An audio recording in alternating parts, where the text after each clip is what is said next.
Hello everyone, today we'll continue with the NCERT example problems of some basic concepts in chemistry. So without wasting time, let us start with the question. So question number 6, that if the concentration of the glucose, that is C6H12O6 in blood is 0.9 grams per liter, which will be the molarity of the glucose in blood. ठीक है, तो यहाँ पर आपको क्या दिया हुआ है, देखिए सबसे पहले तो आपको ग्लूकोज का मॉलिक्यूलर फार्मूला दे दिया गया है, दैट इज C6H12O6। ठीक है, तो मॉलिक्यूलर फार्मूले से आप मॉलिक्यूलर मास निकाल लें। सबसे पहले कार्बन का तो आपको पता ही 12 होता है, ठीक है, इंटू किससे मल्टीप्लाई करना पड़ेगा, 6 से 6 एटम है, प्लस हाइड्रोजन का एक होता है इंटू 12, प्लस ऑक्सीजन का कितना है 6। सो और ऑक्सीजन का मास कितना लेके चलते हैं हम लेकर चलते हैं ऑक्सीजन का मास 16, तो 16 इंटू 6। तो अभी सॉल्व करते हैं हम लोग। 6 2 12, 6 1 6 1 7 72, प्लस 12 प्लस 6 6 36, 6 1 6 7 8 9 96। तो ये बन गया आपका 6 2 8 और 2 10, एक कैरी, 9 1 10, 11 और 7 18, 180।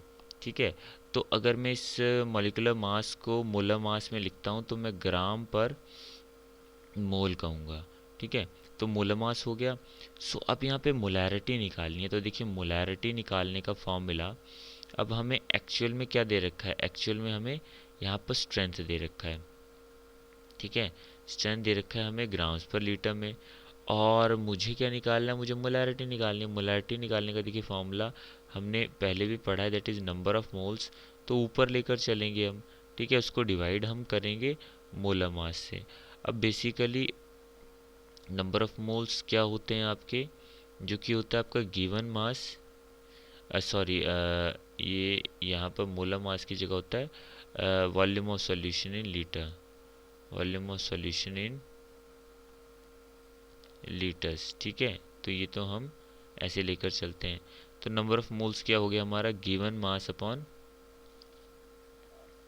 मोलर मास, ठीक है, डिवाइडेड बाय आपका volume of solution in litre.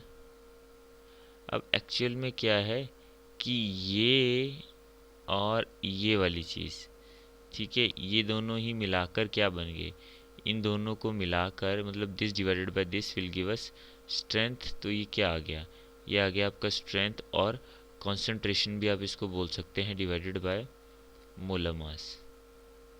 तो बेसिकली मुझे क्या निकालना है, मुझे अगर मोलैरिटी यहाँ से निकालनी है तो ये स्ट्रेंथ यानी जो 0.9 है, ठीक है, इसी को मुझे किससे डिवाइड करना है, इसी को मुझे मोलर मास से डिवाइड करना है, जो कि 180 हमने निकाला हुआ है। ठीक है, तो इसको सॉल्व करते ही मुझे क्या मिल जाएगा, मुझे मोलैरिटी मिल जाएगी। तो सॉल्व करते कितना बनेगा, 9 1 ज़ा 9, 9 2 ज़ा 18, 200 बच गया यहाँ पे। ठीक है, तो 2 से तो बना मेरा 0.5, और 0.5 को मैं डिवाइड किया 100 के साथ, तो कितना बनेगा, सो आंसर आएगा 0 पॉइंट, ठीक है, 0.005 capital M. So answer C option is the correct answer here. Okay, so now comes the next question. What will be the molality of the solution containing 18.25 grams of HCl gas in 500 grams of water? So यहाँ पर क्या निकालना है, हमें निकालना है molality. ठीक है, तो देखेंगे सबसे पहले मोलैलिटी का formula. So molality is equal to number of moles, ठीक है, नंबर ऑफ मोल्स किसके लेकर चलते हैं आप, सोल्यूट के, number of moles of solute, in this case the solute is HCl, divided by the mass of solvent in kg, mass of solvent in kg, and here in this case solvent क्या है आपका, पानी है, जिसका 500 ग्राम दे रखा है, but ये तो ग्राम में दे रखा है, तो पहले इसको kg में चेंज कर लो। kg में चेंज करने के लिए कितना हो जाएगा, 500 divided by 1000, so that will give us the value of 0.5 kgs। तो ये तो वैल्यू बन गई हमारे पास 0.5 kg। अब हमें क्या निकालना है, नंबर ऑफ मोल्स निकाल लेने हैं। तो नंबर ऑफ मोल्स का फॉर्मूला हम वही फॉर्मूला यूज़ करने वाले हैं, number of moles that is equal to given mass upon the molar mass, given mass upon molar mass. अब मोलर मास निकालने के लिए हमें क्या लेना है, हमें ग्राम इक्विवेलेंट लेना है मॉलिक्यूलर मास का, ठीक है। तो HCl के केस में हाइड्रोजन का 1 और Cl का 35.5, ठीक है। कितना बन गया, 36.5 हमारे पास बन चुका है। तो गिवन मास कितना दिया, 18.25, 18.25 डिवाइडेड बाय 36.5। अब लगभग लगभग ये दुगना ही है इसका, तो ये 1, ये 2, 1/2 दैट इज़ 0.5। अब मुझे क्या करना है, मुझे मोलैलिटी निकालने के लिए नंबर ऑफ मोल्स कितने बने, 0.5 बने, 0.5 तो रखा ऊपर, divided by mass of solvent in KG that is also 0.5, दोनों को कैंसिल किया तो 1 मोलल सॉल्यूशन हमें मिल चुका है। और मोलैलिटी के लिए हम स्मॉल m यूज़ कर लेते हैं। स्मॉल m यूज़ भी आप कर सकते हैं, और साथ में देखिए नंबर ऑफ मोल्स है ना, तो इसका एक यूनिट बनती है मोल पर केजी भी आप लिख सकते हैं। So your correct option is the D. Now comes the next question, 1 mole of any substance containing 6.022 into 10⁻23 atoms और molecules। तो ये तो हो गया आपका एवोगैड्रो नंबर, ठीक है। और ये हमने डिफाइन कर दिया यहाँ पे मोल को, कि एक मोल में आपके इतने एटम्स होते हैं अगर आपका सब्सटेंस जो है वो एटॉमिक है, और इतने ही मॉलिक्यूल्स होते हैं आप बोल सकते हो अगर आपका सब्सटेंस जो है मॉलिक्यूल है। तो हमें H2SO4 में निकालने, क्या निकालने, नंबर ऑफ मॉलिक्यूल्स, क्योंकि ये यहाँ पे क्या है, ये मतलब एक तरह का सब्सटेंस मॉलिक्यूल है। सो प्रेजेंट इन 100 ml, 100 ml तो हमें वॉल्यूम दे दी गई है ऑफ 0.02 मोलर H2SO4 सॉल्यूशन। तो यहाँ पे हमें मोलैरिटी दे दी गई है, यानी कैपिटल M हमें दे दिया गया है। तो हमें फार्मूला पता ही होता है मोलैरिटी के लिए, that molarity that is equal to number of moles, ठीक है। नंबर ऑफ मोल्स किसके, number of moles of solute लेते हैं हम ऊपर, ठीक है, divided by volume of solution in litre. नीचे हम लेते हैं वॉल्यूम ऑफ सॉल्यूशन, और वो भी लीटर्स में, इन लीटर्स, ठीक है। तो number of moles of solute कितने बनेंगे, नंबर ऑफ मोल्स। अब नंबर ऑफ मोल्स निकालने के लिए मुझे वॉल्यूम को मल्टीप्लाई करना पड़ेगा मोलैरिटी, पर ध्यान रखिए वॉल्यूम लेना है आपको लीटर में, ये दे रखा है मिलीलीटर में, तो लीटर में चेंज करने के लिए क्या करना पड़ेगा, 100 को डिवाइड कर दिया हमने 1000 के साथ, तो ये बन चुका है देखिए 0.1 लीटर, ठीक है। तो इसको इसके साथ जब मैंने मल्टीप्लाई किया तो ये हो गया हमारा मोलैरिटी, दैट इज़ 0.02 इंटू 0.1, तो क्या मुझे मिल चुके हैं number of moles. So number of moles हमें मिल चुके हैं, कितने आए, दैट आर इक्वल टू 0.002। अब यहाँ पर हमें क्या निकालना है, हमें एक मोल में अगर इतने मॉलिक्यूल्स हैं तो इतने मोल में कितने होंगे, ठीक है। ये आपका मोल्स आ चुके हैं, आपके मोल्स, नंबर ऑफ मोल्स आपको मिल चुके हैं।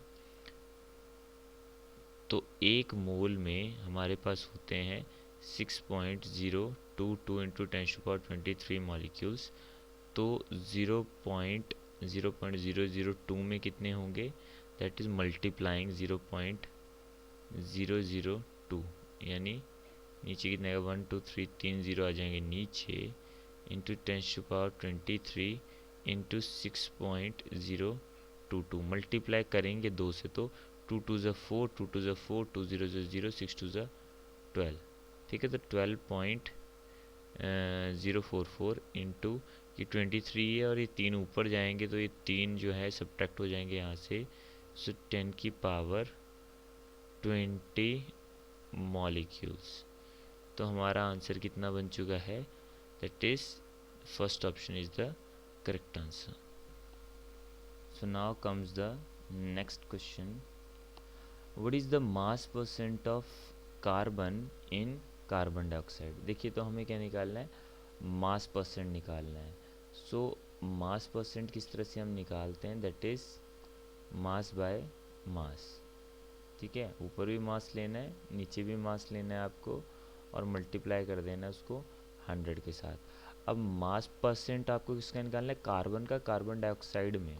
ठीक है, तो बेसिकली सबसे पहले तो हम कार्बन डाइऑक्साइड का देखिए मॉलिक्यूलर मास निकाल लेते हैं। तो कार्बन का तो हो गया 12 प्लस ऑक्सीजन 16 इंटू 2, तो कितना बन गया 12 plus 32, so that is equal to 44 grams. ठीक है, तो इस 44 ग्राम को मैं 1 ग्राम मॉलिक्यूल भी बोल देता हूँ, 1 ग्राम मॉलिक्यूल ऑफ CO2 भी बोला जाता है इसको, या कहा जाए तो मोलर मास भी बोल सकते हैं। ठीक है, वैसे ही कार्बन के लिए अगर आप देख लेते हैं तो कार्बन के लिए तो हम सिर्फ 12 लेते हैं। ठीक है, इसको हम 1 ग्राम एटम बोल सकते हैं, 1 ग्राम एटम ऑफ कार्बन ऐसे भी बोला जाता है इसको। ठीक है, तो बेसिकली अगर मैं 1 ग्राम मॉलिक्यूल लेता हूँ CO2 का, तो उसमें 1 ग्राम एटम होगा कार्बन का, यानी 44 ग्राम किस में, 44 ग्राम CO2 में आपका 12 ग्राम किसके होंगे, 12 ग्राम तो कार्बन के होंगे। ठीक है, तो मास परसेंट निकालने के लिए मुझे क्या करना है, मुझे ऊपर मास लेना है, किसका निकालना है, कार्बन का निकालना है, कार्बन डाइऑक्साइड में। तो मास परसेंट कितना आ जाएगा, सो ऊपर लिया मैंने कार्बन का जो कि कितना है आपका 12, और नीचे मैंने ले लिया CO2 का 44, और साथ में मल्टीप्लाई कर दिया मैंने 100 के साथ। तो ये बन गया देखिए 2 6 ज़ा 12, 2 2 ज़ा 4, 2 2 ज़ा 4, 2 3 ज़ा 6, और ये 11 आ गया। तो इसको डिवाइड करके मेरे को आंसर मिल जाता है 27.27%। सो हमारा जो है B option is the correct answer here. So now comes the next question. The empirical formula and molecular mass of a compound are CH2O and 180 grams respectively. So what will be the molecular formula of the compound? ठीक है, empirical formula पहले दिया गया है। ठीक है, और जो molecular mass है वो हमें बाद में दिया गया है। ठीक है, तो हमें molecular formula निकालना है। तो सबसे पहले लिख लेते हैं आपका मॉलिक्यूलर मास कितना दिया हुआ है। तो मॉलिक्यूलर मास हमें दिया हुआ है 180 ग्राम्स। ठीक है, और एम्पिरिकल फार्मूला दिया हुआ है। अब एम्पिरिकल तो हमें फार्मूला दिया हुआ है,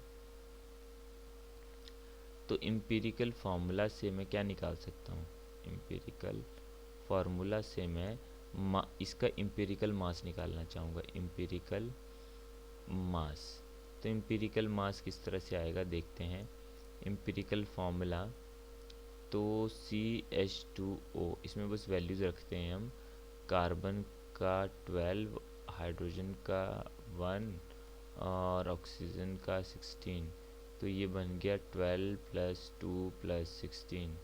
ठीक है, तो 6 2 8 2 10, एक कैरी 1 2 3, सो 30 ग्राम बन चुका है।